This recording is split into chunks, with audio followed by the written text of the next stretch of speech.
जय श्री कृष्णा, जय श्री राम, जय गौ माता, जय राधे श्याम। आप देख रहे हैं तुलसी तपोवन यूट्यूब चैनल।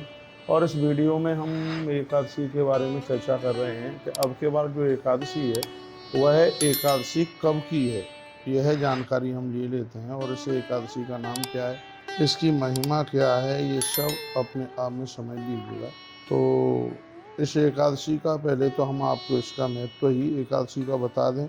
कई बार आपको निवेदन किया है, अश्वमेध सहस्रस्य वाजपेयी अयुतस्य चह। एकादशी करने से सैकड़ों अश्वमेध यज्ञ और हजारों वाजपेयी यज्ञ करने का सौभाग्य प्राप्त होता है। यह इतनी बड़ी महिमा है एकादशी का व्रत करने से। आप एकादशी करते हैं और इस एकादशी से पितृपक्ष, मातृपक्ष, भार्या पक्ष तो बाढ़वा, ऐसे पिता का पक्ष, माता का पक्ष और पत्नी का पक्ष तीनों का उद्धार, आत्मकल्याण हो जाता है। इतनी बड़ी महिमा एकादशी की है। तो एकादशी के लिए तो जितना भैया कहा जाए उतना कम है। अब के बाद एकादशी है कब की, इसके बारे में हम समझ लेते हैं। और एकादशी का नाम क्या है, तो सबसे पहले तो मैं आपको ये कह दूं कि यदि दसवीं भेदी एकादशी है तो उस एकादशी का व्रत बिल्कुल भी कदापि बिल्कुल नहीं करना चाहिए। दसवीं भेदी एकादशी व्रत करने के लायक नहीं है। अब के बार अपरा एकादशी है। और पहले तो अपरा एकादशी की एक महिमा आपके बीच में मैं बता दूं, जिससे आप करना नहीं चाह रहे होंगे व्रत तो भी आप करना आरंभ कर देंगे। इसका नाम है अपरा एकादशी। बहु पुण्य प्रदा येषा महापातक नाशिनी। बहुत ज़्यादा पुण्य देती है और महापातकों को समाप्त कर देती है। अपरा नाम राजेंद्र अपरा पुत्रदायिनी, लोके प्रसिद्धताम याति अपराम यस्त सेवते। भगवान श्री कृष्ण ने कहा है कि लोक कल्याण की दृष्टि से यह अपरा एकादशी बहुत पुण्य प्रदान करने वाली है, महापातकों को समाप्त करने वाली है। इसका नाम अपरा है। और सबसे बड़ी बात है, यह पुत्र प्रदानित करने वाली यह एकादशी है। इतना ही नहीं, ब्रह्म हत्या जैसे महापातक, गर्भपात जैसे महापातक इसके करने से नष्ट हो जाते हैं। ब्रह्म हत्या भूतों की गोत्राह भ्रूणा हत्या तथा परापवादवादी च परस्त्री रसकोपचाह। यह इतने अपराधों को यह समाप्त कर देती है। अपरा एकादशी की इतनी बड़ी महिमा है। तो आइए मैं प्रमुख पॉइंट पर चल करके आ रहा हूँ कि एकादशी कब की है। अब के बार यह एकादशी 2 जून यानी रविवार को मनाई जाएगी। इसलिए मनाई जाएगी क्योंकि एकादशी 5:04 पर आरंभ हो रही है। एकादशी 5:04 पर आरंभ हो रही है और सूर्य उदय हो रहे हैं 5:23 पर। इसलिए उदिता में है एकादशी।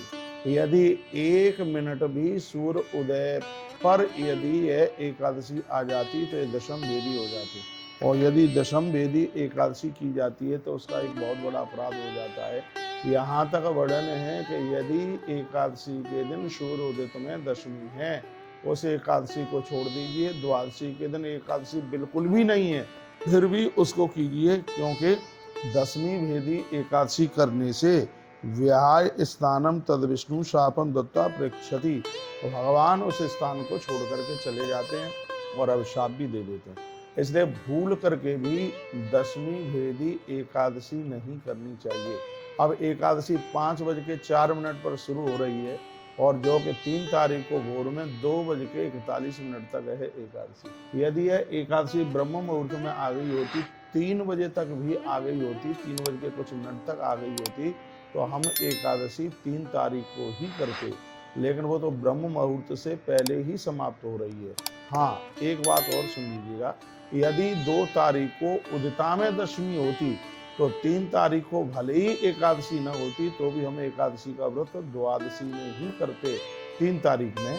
लेकिन आनंद की बात यह है कि एकादशी उदिता में पूरी की पूरी है और दशमी 5:03 पर समाप्त हो रही है और सूर्य 5:23 पर आरंभ हो रहे हैं, सूर्य उदित हो रहे हैं। इस प्रकार से एकादशी उदिता में है। इसलिए हरि वैष्णव जनों को चाहिए कि अब के बार वह एकादशी 2 जून रविवार को ही करें। अगली वीडियो में मैं पारण का भी आपको टाइम बताऊंगा। मैंने इसमें पूरी बात आपको बताई है कि एकादशी दशम भेदी नहीं है। यदि दशम भेदी होती तो ना हम 2 तारीख को व्रत करते, ना आपको करने देते, फिर हम 3 को ही करते।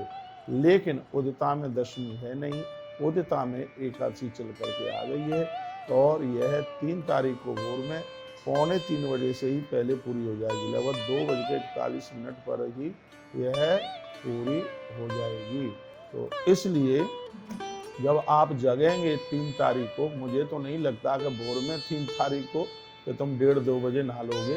3 तारीख को जिस समय तुम जगोगे भोर में, उस समय एकादशी होगी ही नहीं, क्योंकि आप 4 बजे से पहले जगेंगे नहीं, ज़्यादा से ज़्यादा 4 जगेंगे, आप 4:30 जगेंगे, 5 बजे जगेंगे, तो उस समय 11 होगी नहीं, एकादशी होगी नहीं। एकादशी 2:41 पर ही पूरी हो जाएगी 3 तारीख को। और इधर 2 तारीख को उदिता में एकादशी है, इसलिए हरि वैष्णव जनों को अब के बार 2 तारीख को यानी 2 जून रविवार को ही एकादशी का व्रत करना चाहिए। तो ये कुछ विशेष बातें हैं, वो मैंने आपके बीच में ये रखी हैं। पितृपक्षे, मातृपक्षे, भार्या पक्षे तुम्हारा यह एकादशी 3 कुलों को तारण कर देती है। माँ का, पिता का और पत्नी का कुल पवित्र हो जाता है एकादशी का व्रत करने से। और ये ध्यान रखा जाए कि हजारों अश्वमेध यज्ञ, सैकड़ों वाजपेयी यज्ञ करने का फल प्राप्त होता है एकादशी का व्रत करने से।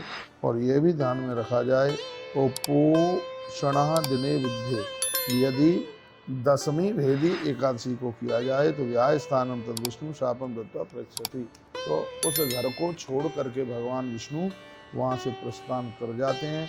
इसलिए 10वीं भेदी एकादशी कभी भी नहीं करनी चाहिए। तो अब के बार एकादशी है, वह एकादशी हम 2 तारीख को करने के लिए जा रहे हैं। उस दिन रविवार है यानी 2 जून। तो आप समय पर पूजा पाठ कर लें। और अगली वीडियो में मैं पूजा की विधि और एकादशी व्रत की महिमा, व्रत की कथा भी आपको सुनाने के लिए जा रहा हूँ। द्वादशी तो सदा गेहा पुत्रदामाक्षदायिनी, प्रातः स्नातु हरिम पूज्य उपवासम समर्पयेत। द्वादशी के दिन आप उसका पारण करें। ये सब चीज़ें संसति देती हैं, संतान देती हैं, धन देती हैं, किसी भी प्रकार की कोई कमी नहीं रहती। इतनी बड़ी महिमा है एकादशी की। तो हर वैष्णव जनों को एकादशी का व्रत अवश्य में करना चाहिए। इन्हीं शब्दों के साथ वाणी को विराम। आप सबको प्रणाम। ऐसे हमारे साथ जुड़े रहिए और अगली अपडेट भी आप प्राप्त करेंगे एकादशी व्रत कथा। तब तक आप अपना ध्यान रखिए, अपना ख्याल रखिए। जय श्री राम।